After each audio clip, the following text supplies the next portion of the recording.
hay que tratar de dejar en claro que las vacunas es el descubrimiento más importante en la salud pública que yo creo que ha existido en la historia de la medicina.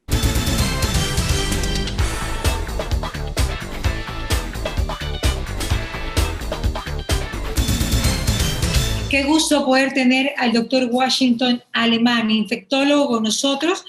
Y pues vamos a tratar, el clínico infectólogo, vamos a tratar el tema de la situación del COVID. Doctor, bienvenido, gracias, siempre un gusto tenerlo con nosotros. No, gracias, siempre es un placer poder conversar contigo y estar en tu programa. Gracias, doctor. Cuéntame cuál es la situación actual del COVID. ¿Cómo está usted pues, manejando acá en Guayaquil la situación actual? Bueno, por ahora las cifras en Guayaquil permanecen estables. Ya las últimas 2 semanas podemos decir incluso que hay una tendencia a la baja. Esto no quiere decir que no sigamos teniendo pacientes y que los hospitales todavía, sus terapias intensivas, estén más o menos al borde de poder llenarse, ¿no? Creo que lo que más nos preocupa es lo que se viene. Estamos trabajando mucho en lo que es la parte del feriado, de Navidad, fin de año y lo que pueda venirse en enero. Creo que ahorita estamos enfocados o tratando de armar estrategias para eso, ¿no? Doctor, ¿qué le pasa a su garganta? No, andamos, creo que el clima nos carga un poco más ronco de lo normal. Usted ya COVID tuvo, ¿verdad? He tenido cuadros clínicos, pero todos los exámenes son negativos. Ya. Así que por ahora, desde el punto de vista médico, soy negativo. Usted es negativo, muy bien. Estamos ya para empezar el invierno. Los mosquitos, los grillos y todo lo que conlleva estas altas temperaturas. Ayer o anteayer, creo que ayer hubo un remesón y supuestamente, como decimos nosotros en Manaví, es cambio de clima. Esperemos que sea eso. Y pues tenemos que vacunarnos contra la influenza, doctor. Bueno, es muy buena pregunta y yo te diría que sí. Las vacunas siguen siendo el mejor descubrimiento que la medicina ha hecho. Así es. Y en este caso de la influenza, creo que no, a pesar de que su porcentaje de efectividad no es tan alto, pero los beneficios que arroja, sobre todo para las personas que tienen algún factor de riesgo, es muy notable, ¿no? Así que completamente de acuerdo, todas las personas que tengan algún factor de riesgo, el beneficio de la vacuna no solo de la influenza, sino que quienes no se han vacunado para el neumococo también deberían de hacerlo, ya que también es una enfermedad que en estaciones invernales, cuando existe influenza, normalmente o lastimosamente hay complicaciones por esta bacteria que se llama neumococo, ¿no? Es la neumonía, ¿no? Y que si tú te vacunas te dura 3 años, te tienes que vacunar para la neumonía cada 3 años y para la influenza anualmente. La vacuna de neumococo, la actual, que es la Prevenar 13, ya con esa tú te vacunas una sola vez para el resto de la vida y ya no hay necesidad de revacunarte, ¿no? Prevenar 3, lo voy a anotar. Prevenar, yo anoto todo lo que usted me dice, doctor. Y aquí veo que usted ha retuiteado. Pues tengo muchas noticias del COVID, ¿no? Porque ayer fue el día B. El día B, que fue el día que se inoculó por primera vez en el mundo una vacuna contra el COVID-19 del laboratorio de Pfizer. Y esto pasó en Inglaterra con una señora de 91 años a quien se le inoculó la vacuna y lo hizo una enfermera filipina. Primeros resultados, usted retuitea, de la vacuna SARS-CoV-2 de Oxford. Usted está con lo de Oxford. Tiene un perfil de seguridad aceptable y se ha encontrado que es eficaz contra COVID-19, sintomático en este análisis de Internet de los ensayos clínicos en curso. Ya luego vamos con Oxford. Cuénteme, pues, ¿qué sabe de lo que pasó ayer en Inglaterra, doctor? De, pues, la primera persona que se inoculó la vacuna del COVID. Mira, Mariela, yo creo que tenemos que tratar de ser muy, muy objetivos y estar a favor de las vacunas. Hay que tener mucho cuidado porque todavía hay grupos pequeños que están aprovechando, muy Pequeños, pequeños, que están pequeños. en contra de las vacunas. Muy importante. ¿Cómo sabe que son pequeños? O sea, son pequeños, pero han ido creciendo. Y hay que tratar de no descuidarnos, porque en Europa también hace muchos años atrás decíamos grupos pequeños. Y en este momento tú encuentras en Europa que son verdaderos grupos grandes que cada vez están acumulando en base a redes sociales, en base a muchas cosas que no tienen ningún sustento y están colocando a mucha gente en contra de las vacunas. Exacto. Yo creo que esto es importante porque programas como los tuyos, en donde la credibilidad es muy alta, hay que tratar de dejar en claro que las vacunas es el descubrimiento más importante en la salud pública que yo creo que ha existido en la historia de la medicina. Así es. Hay enfermedades que han sido erradicadas, como la viruela, como la polio, y hay otras enfermedades que se las puede controlar. Es decir, nadie debería de estar en contra de las vacunas. Una cosa es diferente, ¿no verdad? Que estamos tratando de esperar que finalicen estudios para tener más evidencia, pero no confundamos el querer pensar que yo estoy en contra de la vacuna del COVID. Yo lo he dicho y lo seguiré repitiendo, ¿no? Tenemos que sentirnos hasta cierto punto en esta época que estamos viviendo, que la industria farmacéutica haya podido descubrir una vacuna en tan corto tiempo, ¿no? 10 meses. Entonces, si bien es cierto, a esto no estábamos acostumbrados, pero también tenemos que creer en las agencias reguladoras, sobre todo las europeas, ¿no? Yo creo que las Ya agencias... aprobó la vacuna de Pfizer. Está aprobada por la Agencia Reguladora de Salud, pues, de Inglaterra. La vacuna de Pfizer está aprobada. Entonces yo creo que si hay una agencia como los europeos que son muy rígidos, muy exigentes, Peor aún los ingleses. para que ellos la hayan aprobado, probablemente tienen que haber estado muy seguros, ¿no?, de lo que están haciendo. Ahora, hay que también tener en cuenta que Pfizer, ellos en su protocolo dijeron muy claro que su vacuna iba a ser liberada probablemente en el año 22, porque iban a pasar mucho tiempo observando qué pasaba con los grupos vacunados. Pero esta es una decisión del Reino Unido, que es una aprobación de emergencia. Así se llama. Por lo tanto, ellos tienen que haberse sentado a analizar que la pandemia en este momento probablemente se iba a ir de las manos, que no podíamos esperar hasta el 21 o hasta el 22. Y que si hay riesgos que probablemente haya que correr, tienen que haber puesto en una balanza el beneficio y el riesgo para tratar de poder a su población, ¿no verdad?, ofrecerle esta herramienta que va a luchar contra la pandemia. Entonces yo creo, Mariela, que todavía en lo personal yo creo que felicitaría al Reino Unido por haber tomado esta decisión, porque no es fácil para ningún país ni para ninguna autoridad tomar una decisión de este tipo. Entonces yo creo que en vez de andarle buscando en qué momento se van a equivocar para darle con todo, yo creo que deberíamos más bien es de abogar porque les vaya bien. Así es. Tratar de ver los errores o las omisiones que ellos puedan cometerse para que el mundo entero vaya corrigiendo. Es decir, no podemos pensar de que no nos vamos a vacunar. O sea, todavía tú escuchas cosas que a veces dan risa, ¿no?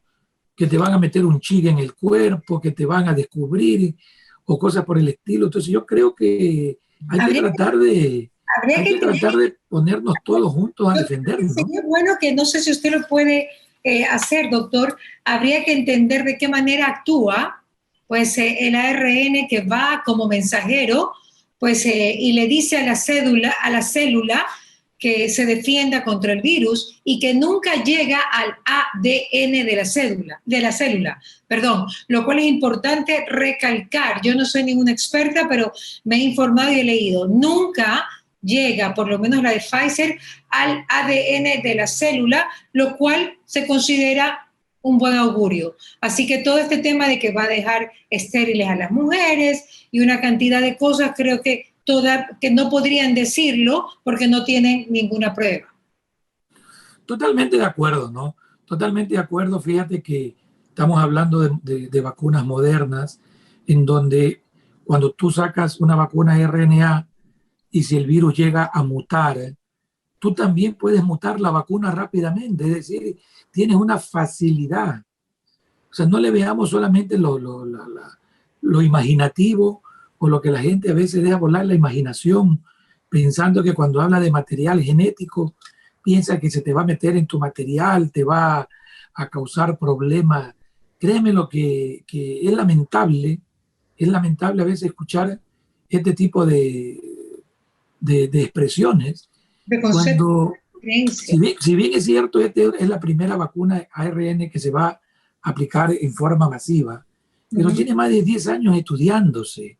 O sea, Ya. no es una vacuna que tú la descubriste antes de ayer o alguien la sacó por el COVID para hacer negocio, ¿no? O sea, esas cosas, nadie te dice que la industria es un negocio para ellos, pero yo creo que quienes estamos metidos en la parte de salud pública, yo creo que hay muchas agencias reguladoras serias que no te van a dejar pasar fácilmente una vacuna que tenga problemas. Si cuando analizaron los primeros 40,000 casos en estos 2 meses de Pfizer en su estudio de fase 3 y Exacto. vieron que su eficacia era alta, yo creo que las agencias reguladoras tienen que haberse sentado a analizar qué era peor, o dejar una pandemia que se venía o que sigue creciendo en Europa con una segunda oleada que probablemente puede ser terrible, o tratar de aprovechar esos 2 meses de estudios y estar muy pendiente en la vigilancia que de aquí para adelante tú hagas para ir ajustando probablemente normas y vayas agregando, sacando, porque estamos en una guerra. La Así. guerra contra la pandemia, ¿no, verdad? No es una simple infección, es una guerra. Y una guerra, como toda guerra, uno lo que lucha es porque haya menos muertos. Hay que tratar de salvar la mayor cantidad posible de personas. Y eso es lo que yo creo que todo el mundo está encaminado a hacerlo. Pero así como usted dice que hay que regular, los reguladores del Reino Unido, hoy día estuvo en redes y ya me lo pasaron por diferentes grupos de WhatsApp, dicen que las personas que tienen un historial significativo de reacciones alérgicas no deberían recibir la nueva vacuna de Pfizer y BioNTech, que es el laboratorio alemán, mientras investigan 2 reacciones adversas que ocurrieron el primer día del programa de vacunación masiva del país. ¿Qué sabe usted sobre esto, doctor? Pero es lo que terminábamos de conversar. Todos los días tú vas a encontrar novedades con relación a la vigilancia estricta que se está haciendo. Es decir, esto es esperable, que todos los días tú vas a encontrar algo que salga y algo que vas a tener que ajustar. Pero eso no quiere decir que por esto tú vayas a dejar de vacunar y esperar que la pandemia termine para recién ahí comenzar a vacunar. Es decir, yo creo que todos estos enunciados, primero, lo que a mí me está demostrando es que hay una transparencia en la información. Es decir, que no hay ocultamiento de cosas. Y eso es lo que tenemos que tratar hasta cierto punto de estar agradecidos, que nos avisen qué es lo que está pasando. A mí me encantaría saber qué es lo que está pasando en Rusia, por ejemplo, con la vacuna rusa. Claro. Y lastimosamente es secreto de Estado, ¿no? Secreto. Y China también, ¿ah? Exactamente. Sinovac, no sabemos nada de Sinovac. Sé que está en Brasil la Sinovac, que han pedido mucho en Brasil, ¿no?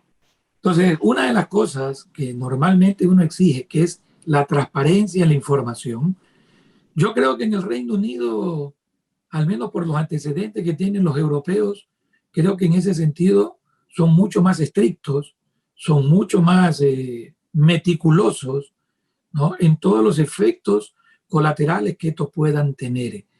Y al menos lo que dejó los primeros meses de investigación de la vacuna de Pfizer es que los efectos graves o mortales son bajos. Por lo tanto, es probable que tengamos efectos colaterales, pero que algunos de ellos puedan ser manejables ¿no?, se vayan incluyendo en el camino y a la final vamos a ir seleccionando pacientes, ¿no?, tratando de sacar quien tiene mayor riesgo, pero que esto es así, esto es dinámico, Mariela. Así Esto es. yo no creo que lo que digamos ahora va a quedar para los próximos meses. Esto tú vas a encontrar todos los días información y tenemos que tratar de que esa información sea transparente y veraz para tratar de ni ser alarmista ni tampoco ocultarla. Exacto. Claro, doctor. ¿Por qué usted cree que escogieron una paciente de 91 años para empezar la fase de vacunación primaria? Mira, el Reino Unido y en general Europa, Italia, tú sabes que su población en la tercera edad es muy alta, Muy a alta. diferencia de otros países donde probablemente es epidemiológicamente diferente. Por eso que ellos escogieron a todos los adultos mayores como el primer grupo para vacunarse, porque es donde mayor mortalidad van a tener en caso de COVID, ¿no? No tengo específicamente por qué habrán escogido a esta paciente, o sea, no sé si hay algún dato particular por haberle escogido, pero creo que la lista del primer grupo son todas las personas de la tercera edad que van a ser vacunadas como primera fase. Sé que a Ecuador llegan 50.000 vacunas, según lo que dijo el ministro de Salud de Pfizer, de hecho, ahora en el mes de enero, que serán pues para los trabajadores de la salud y también para adultos mayores. Bueno, por lo que hemos escuchado al ministerio no existe una versión oficial, pero lo ha manifestado el señor ministro, Sí. que van a llegar las primeras vacunas. Sé que están trabajando muy fuerte en tratar de elaborar la estrategia para la Exacto. vacunación. Me imagino que no va a ser nada fácil, pero también yo creo que hay que dejarle muy claro al país que uno de los mejores programas que el Ministerio de Salud tiene es el de inmunizaciones. El país tiene, ¿no?, históricamente, dentro de lo que es sus trabajadores de la salud en el programa de inmunizaciones, una amplia experiencia y ha sido felicitado, galardonado ya durante muchos años, porque los cumplimientos en las metas que el país tiene para inmunización siempre ha sido bueno. Por lo tanto, no es cuestión de que todo es malo en el Ministerio de Salud. Qué El Ministerio de interesante, Salud, qué en interesante. en el Claro. Ministerio de Salud hay programas con gente que viene trabajando hace muchos años. Los que cambian son las autoridades, pero los trabajadores de programas que vienen durante muchos años son gente que tiene mucha experiencia en inmunización. Así La es. red que el país tiene para todos los programas que han salido permanentemente está muy bien mecanizado. Por lo tanto, en lo personal tengo yo mucha confianza en el programa de inmunización como una base que nos sirva para tratar de implementar alguna estrategia que creemos que va a ser diferente porque ahora vas a vacunar adultos.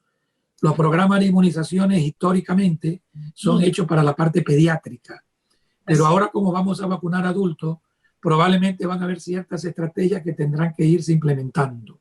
Pero hay el antecedente, hay la experiencia y eso creo yo que es lo que el país tiene que saberlo y quienes lo hemos conocido, ¿no?, tenemos que decirlo también. Claro. Por ejemplo, en el 80 hubo la vacunación masiva, 85, por ahí 86, liderada por Eugenia de Febres Cordero, la primera dama en ese momento, que fue pues maravillosa para poder erradicar en ese momento la viruela, el sarampión, la polio, que tuvo unos resultados fantásticos. De hecho, hay muchos politólogos que se atreven a decir que fue la mejor gestión de ese gobierno. Y usted está diciendo que históricamente también pasó. Ya no se ven niños con difteria, con tosferina, es lo que hablábamos ayer con el doctor Mariscal. Ya no se ven, ya no existen. Eso, pues, es algo que pasó, que ya morían miles de niños. Sin embargo, por las vacunas se han podido salvar. Doctor, ¿cómo, haciendo un pequeño paréntesis, usted que ha sido director del Hospital de Infectología, y que pues ha tenido momentos muy, muy complicados porque ha tenido que estar en el Hospital de Infectología, en la mesa técnica, en su COVID, atendiendo a los periodistas como yo, y pues y es con su familia, doctor. ¿Cómo se va manejando también el virus del VIH en esta ciudad. Quiero hacer un pequeño paréntesis, quiero volver al COVID porque hay otras noticias interesantes. Pero ¿cómo vamos con el tema del virus del VIH en Guayaquil? Mira, los efectos colaterales que ha tenido el COVID en otras enfermedades crónicas, lastimosamente ha sido muy grande, muy fuerte, porque todos los esfuerzos, la parte económica, todos los hospitales se han volcado para el manejo del COVID y hasta cierto punto ha quedado un poco desprovisto, ha quedado un poco de lado muchas de las enfermedades crónicas que probablemente también requieren manejo y de eso muchas veces no se habla, ¿no? La diabetes, los renales crónicos, la diálisis. En HIV, todo este problema que hemos tenido de tener cerradas fronteras, de problemas de comunicación, muchas veces ha limitado que la importación de reactivos, de medicamentos, lleguen al país. Y esto en muchos casos ha retrasado, en algunos otros casos ha interrumpido los tratamientos para los pacientes que toman terapias antirretrovirales. Poco a poco se ha ido tratando de volver a la normalidad, pero acordémonos que la crisis también es económica, ¿no? Acordémonos que muchos de los presupuestos que estaban destinados para muchas acciones han tenido que ser redireccionados y probablemente esto también va a influir en las compras de reactivos, de medicamentos para el próximo año, ¿no? Tenemos que seguir peleando porque no es solo COVID la vida, hay muchos otros pacientes que también dependen del sistema de salud.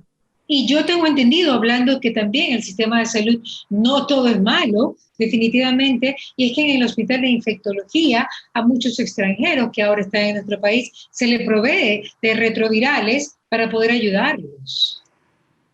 Exactamente, o sea, yo creo que el grupo de inmigrantes es un grupo muy importante, no solo en Guayaquil, sino en el país. Y tú vas a cualquier hospital público de la red pública y encuentras no solamente venezolanos, sino de muchas otras nacionalidades que reciben la atención médica por parte del personal con la calidad y la calidez que hay que brindarla, ¿no? Se le da tratamiento, se le da medicina, es decir, en ese sentido, la gratuidad del sistema médico, de nuestro sistema de salud, no es solamente para los ecuatorianos, sino también para cualquier otra persona que lo necesite. Doctor, el plan de vacunación contra el COVID leí el de México, doctor. En diciembre también empieza México, con el personal de salud de primera línea de combate pues, al COVID-19. Luego, pues esto es hasta febrero. Primero, personal de salud en México a full.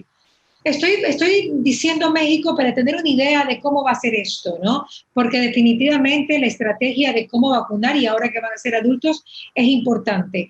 Febrero de 2021 a abril, en México van a vacunar al resto de personal de salud, no los de primera línea, al restante y personas de 60 años o más.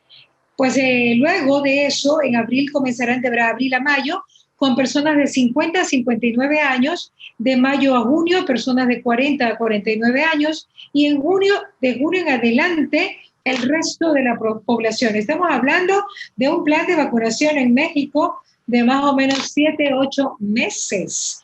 Yo me imagino cuánto durará en Estados Unidos, cuánto en China, cuánto en Rusia. ¿Cuánto usted cree que dura acá en el Ecuador, doctor? ¿Cuántos meses vamos a necesitar para tener por lo menos el 70% que necesitamos estar vacunados para que haya una inmunidad de rebaño? Mira, esos son los retos que esta pandemia nos ha puesto. Es probable que hayan números que probablemente sean difíciles de alcanzar. En vacunación hay metas, como tú bien lo dices, con el 70%. Deberíamos de sentirnos muy satisfechos, pero de acuerdo a lo que el propio ministro ha dicho, él calcula vacunar 30,000 personas diarias, me parece un número bastante importante, pero yo creo que hasta que no tengamos una estrategia oficial, lo mejor sería tratar de esperar para no elujubrar, porque yo creo que hay tanta información y tantas cosas que se habla sobre esto, que al menos estamos tratando de optar porque los canales oficiales sean los que mencionen. Es probable que podamos dar opiniones como especialistas, pero yo creo que tratemos en este momento creo que lo que más necesitamos es la unidad para tratar todos de empujar hacia el mismo lado. Es decir, la vacuna es una herramienta más, no es la solución. No es que la vacuna llegue y se acabó el COVID. Eso tiene que quedar muy bien claro. ¿Por qué, doctor? ¿Por qué no? Porque, a ver, si tiene 2 dosis, supuestamente pues tendría su eficacia después de unos días de la primera dosis, en un porcentaje. Y luego su eficacia total, garantizada en un 95%, luego más o menos también de 1 semana, 2 semanas de haberse aplicado la segunda dosis. ¿Por qué no se acabaría el COVID si ya está la vacuna? O sea, estamos hablando de acabarse el COVID ahora en diciembre o en enero, ¿no? El COVID se va a acabar probablemente en el segundo semestre, obvio, en el segundo semestre del año que viene. De acuerdo. Cuando ya tengamos un alto porcentaje de la población vacunado. Es decir, todavía vamos a tener un semestre donde todavía vamos a tener población susceptible, vamos a seguir teniendo virus circulante en la comunidad, vamos a seguir teniendo personas que se van a infectar, vamos a seguir teniendo personas que van a llegar a las terapias intensivas. Es decir, la vacuna tiene un proceso, tiene un tiempo que nos va a tomar. Y durante ese tiempo tenemos que seguir manejándonos o seguir empujando hacia lo que son las medidas de prevención, como hasta ahora las seguimos impulsando. No es que porque en enero ya llegan las vacunas, vayamos a creer de que en febrero ya se acabó todo, ¿no?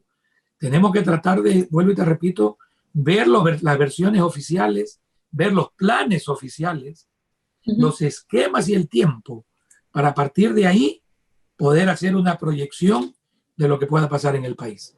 Doctor, son las vacunas las que llegan, ¿no? Porque pues usted también hablaba acá de la de AstraZeneca, que está pues avanzando muy bien, y también está la de Moderna, que tienen pues, son más amigables, digamos, con el tema de en cuántos grados centígrados tienen que estar, ¿no? Porque la de Pfizer necesita 70 grados centígrados sobre menos, ¿no? Mira, tenemos entendido que hay negociaciones con varias industrias farmacéuticas y que probablemente el país va a tener varios tipos de vacunas. Por eso que las estrategias podrán ser diferentes. La vacuna de Pfizer no la podrás llevar al campo por el problema de la cadena de frío. Exacto. Es decir, vas a tener que traer una vacuna que la puedas colocar en un tupper con hielo seco y la puedas llevar al campo. Es decir, la estrategia de vacuna conlleva múltiples aspectos. No solamente cuál es la mejor, ¿no? Tú tienes que tratar de tener cómo es tu red de vacunación, cómo es tu cadena de frío, cómo es la población, si es urbana, rural, urbano marginal, a dónde está el problema. Es decir, esto no es cuestión solamente de comprarla, es cuestión, cada país probablemente tiene características diferentes para cada vacuna. Por eso que nosotros, nuestra característica, por más pequeño que el país sea, tiene características diferentes, y eso hace que probablemente tengamos que tener varias vacunas de acuerdo a no solo la característica de la gente, sino la característica de la vacuna. Interesante. Pero yo me imagino que acá en la ciudad tendríamos que acudir a hospitales a ponernos la vacuna, porque además va a ser una vacuna que viene por la entidad pública, no va a ser una vacuna privada que la puede poner cualquier doctor, ¿no? De todas maneras, el ministerio, tengo entendido que va a hacer algunas alianzas con algunos actores en salud. Nosotros como municipio también estamos prestos a colaborar para tratar de que las unidades puedan, si así se requiere, vacunar instituciones privadas. Por eso que te repito, aquí tenemos que poner el hombro todos.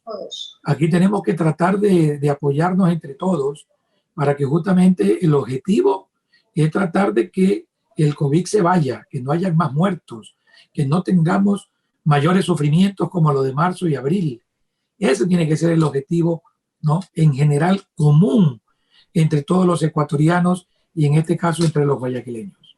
Ya para finalizar, doctor, ¿usted ha oído de este antiviral que se llama Molnupiravir, que suprime por completo, según lo que dice redes sociales, la transmisión del coronavirus en 24 horas, según un estudio publicado en la revista Nature Microbiology? Mira, yo creo que después de todo lo que hemos pasado y por lo que el tiempo que llevamos, haber escuchado tantos fármacos que eran bajados del cielo un poco más. Creo que en este momento tenemos que tratar de esperar los resultados, ¿no? Claro. Ya creo que si después de tanto tiempo no nos curamos, Claro. y seguimos pensando que todo lo que nos venden o lo que nos dicen es la curación del COVID, creo que no hemos aprendido. Y yo creo que lo que hemos aprendido es que no debemos de creer todo lo que nos dicen en COVID. Tenemos que ir viendo las experiencias, lo que está escrito, las investigaciones, y de acuerdo a eso ir viendo sus aplicaciones, en este caso en el país. Usted tiene más esperanzas en la vacuna que en un medicamento para el COVID, que se viene más rápido la vacuna. Pues no, ya está. Lo que pasa es que todo es necesario, ¿no? En enfermedades infecciosas tú tienes que prevenir que la gente no se infecte y tienes que tratar a los infectados. Por lo tanto, por eso te digo, es una herramienta más. No es la solución del COVID. Vamos a seguir teniendo enfermos. Vamos a tener que tener medicamentos para curar a quienes lleguen grave a los hospitales. Y probablemente se va a convertir en una enfermedad estacional, ¿no? Es decir, vamos a tener que convivir con el COVID, es probable durante muchos años más, pero ya probablemente en cifras mucho menores, ¿no? Claro, pero yo creo que hay que seguir en los dos frentes, prevenir y estar preparado también para los tratamientos. Así es. Doctor Alemán, como siempre, un gustazo que usted haya estado con nosotros acá en Radio Fuego 106.5 y Amarela TV. Un abrazo, Doc, cuídese esa gargantita. Habla bastante también usted, pues tratando de enseñar todo lo que sabe. Pues uno de los doctores que más sabe, yo creo que deberían hacerle pues, un monumento a la alcaldesa, usted sentado ahí al lado con el doctor Andino, el doctor Serracín, porque realmente se sentaron a conversar y a ver cómo sacar este país adelante en el tema de salud desde marzo y no han parado. Doctor, gracias. No, gracias a ti, un abrazo siempre, un gusto y un placer conversar contigo. ¿Qué pasa con Mariela? Llegó a ustedes gracias al auspicio de Nature's Garden, Interagua, Banco del Pacífico, Municipio de Guayaquil, EMAPAC, Produbanco, Ceviches de la Rumiñahui, ATM, Blemil, Vitafos, Municipio de Quito, Puerto Limpio, MAVE, McCormick, Municipio de Milagro, La Holandesa, Atún Campos, Diners Club, Fideca. Que vuelva la música en vena.